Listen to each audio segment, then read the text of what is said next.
যেহেতু রায়ের দিন হরতাল চলছে, হরতালে আমরা কেউ আদালতে যাব না। আমাদের কিছু রায়টা রিসিভ করার জন্য জুনিয়র আমাদের কিছু আইনজীবী ছিলেন, আর আমরা বাকি সদস্যরা আমাদের আইনজীবীদের নেতা ব্যারিস্টার আব্দুর রাজ্জাক সাহেবের বাসায় আমরা অবস্থান করেছিলাম। এবং যেই মুহূর্তে রায় ঘোষণা হলো তখন জোহরের সময় হয়ে গেছে। আমরা সিদ্ধান্ত নিলাম যে আমরা জোহর নামাজ পড়ে মিডিয়াকে বিবৃতি দিব, রায়ের ব্যাপারে মতামত দেব। রায় ঘোষণা হলো, আমরা নামাজে দাঁড়ালাম। নামাজের মধ্যেই টের পাচ্ছি মোবাইল ফোন বারবার বেজে উঠছে, বারবার মেসেজ আসছে। নামাজ শেষ করেই মোবাইল ফোন খুঁড়িয়ে দেখলাম যে 3 জন ভাই শহীদ হয়ে গেছে। আমার মনে পড়ে প্রতি সেকেন্ডে এক শাহাদাতের খবর আসছে। মিডিয়া আসতে আসতে আমাদের মহিলাদের শহীদের খবর চলে আসে, বিভৎস ছবি সব আমাদের মোবাইল আসতে। আমার দায়িত্ব ছিল আন্তর্জাতিক অঙ্গনে যোগাযোগের করা। আমি দ্রুত আমার মোবাইলে একটি রিপোর্ট তৈরি করে সব জায়গায় প্রেরণ করছিলাম। আমার হাত কাঁপছিল, চোখ দিয়ে পানি ঝরছিল, নিজের ভিতরে চরম অপরাধ বোধ কাজ করছিল। পাখির মতো নির্বিচারে হত্যা করে মানুষ মারছে, আমরা কিছুই করতে পারছি না। সবচেয়ে বেশি অবাক লাগলো মানবাধিকার নিয়ে যারা মুখী ফেরা তোলে তাদের নিশ্চুপতা দেখি। তাদের এমন নিশ্চুপ, তাদের মুখ দিয়ে একটি আওয়াজও সেদিন বের হয় নাই। শত মানুষকে, নিরাপরাধ নিরস্ত্র পুরুষ নারী শিশুকে হত্যা করা হয়েছে। আওয়ামী ফ্যাসিবাদী সরকার এটি দেখাতে চেয়েছিল যে তাদের পক্ষে কেউ নাই।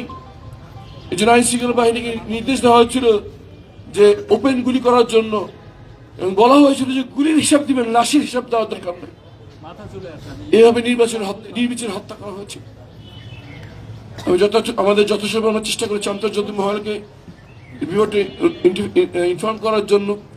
জাতিসংঘ থেকে সবকটি মানবাধিকার সংগঠন এই নিয়ে বিবৃতি প্রকাশ করেছিলেন, কিন্তু বাংলাদেশের একটি মানবাধিকার সংগঠন নিয়ে একটি কথা বলে নাই। বাংলাদেশের একজন মানবাধিকার কর্মী এটা উচ্চারণ করে নাই।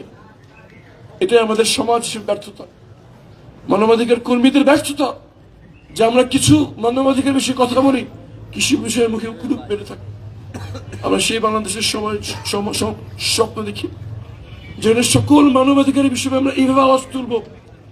আমরা দেখবো না কি কোন দলের, আমরা দেখবো না কি কোন মতাদর্শের, আমরা দেখবো না কি কোন ধর্মের, আমরা দেখবো না কি কাপড়, কে কি কাপড় পরে, কে কি, কার গায়ের রং কি, কার চেহারা কি। আমরা দেখবো শুধু মানুষ। একজন মানুষের মানবাধিকার ক্ষুণ্ণ হলে আমরা সবাই এমন ভাবে দাঁড়িয়ে যাব যে আমার মানবাধিকার ক্ষুণ্ণ হয়েছে। সেই সমাজ দেখে যাওয়া তৌফিক সৃষ্টি করতে আমাদের দিন। সেই সমাজ অর্জনের জন্য সবাইকে আহ্বান জানাই, আসুন সবাই মিলে গড়ি নতুন বাংলাদেশ। আসসালামু আলাইকুম ওয়া রাহমাতুল্লাহ। অসংখ্য ধন্যবাদ জানাচ্ছি আমাদের আজকের আলোচনার সম্মানিত মেহমান, ঢাকা 14 আসনের মাননীয় সংসদ সদস্য জনাব ব্যারিস্টার মীর আহমেদ বিন কাসেম।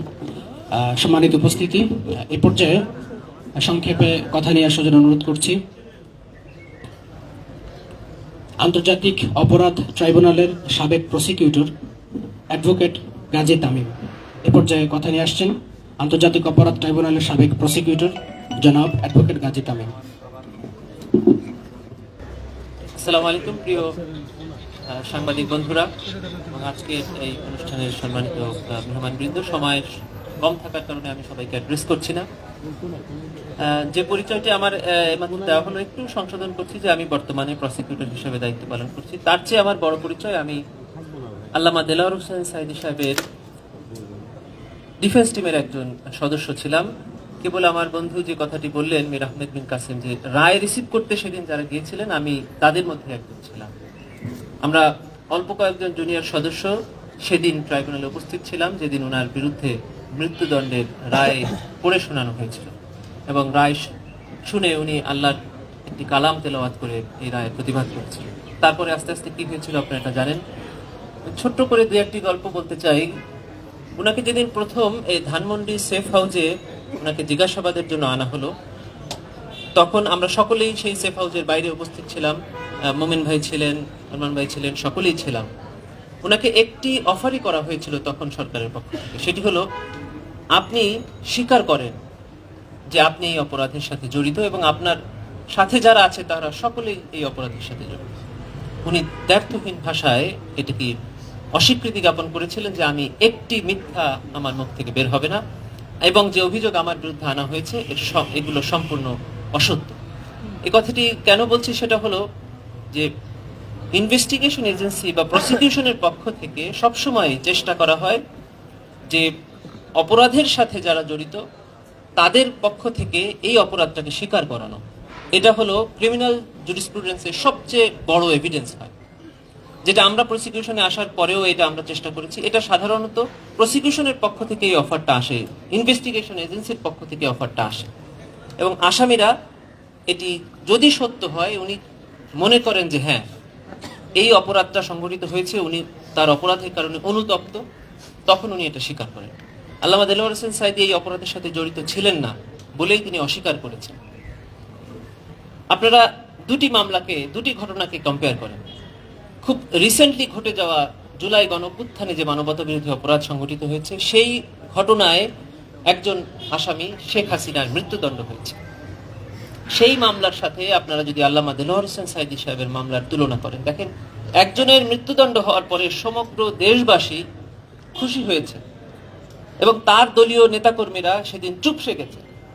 আরেকজনের মৃত্যুদণ্ডের রায় শোনার সাথে সাথে মানুষ অকাতরে প্রাণ বিলিয়ে দিয়েছেন রাস্তায়, যে কিছু তো করতে পারবো না, অন্তত নিজের জীবনটা দিয়ে দিই।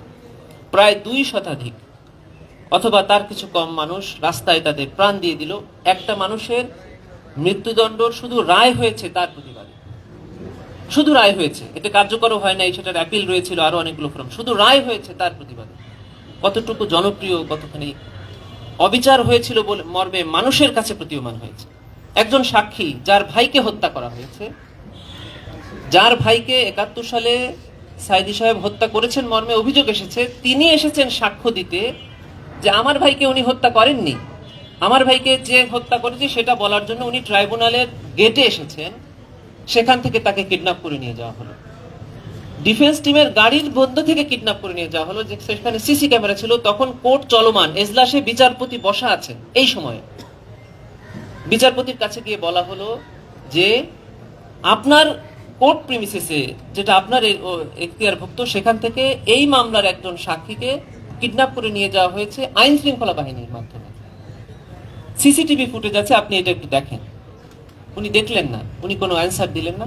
তাকে পাওয়া গেল ভারতের কারাগারে। তিনি আন্তর্জাতিক গণমাধ্যমে সাক্ষাৎকার দিয়ে বললেন কেন, কিভাবে তাকে গ্রেফতার করা হয়েছে, কেন তাকে আটক রাখা হয়েছিল। এখনো তিনি আপনাদের মাধ্যমে জাতিকে জানিয়ে দিয়েছেন যে তিনি যদি সেদিন ট্রাইব্যুনালে সাক্ষ্য দিতেন তাহলে ওই রায় প্রদান করা আর সম্ভব হতো না।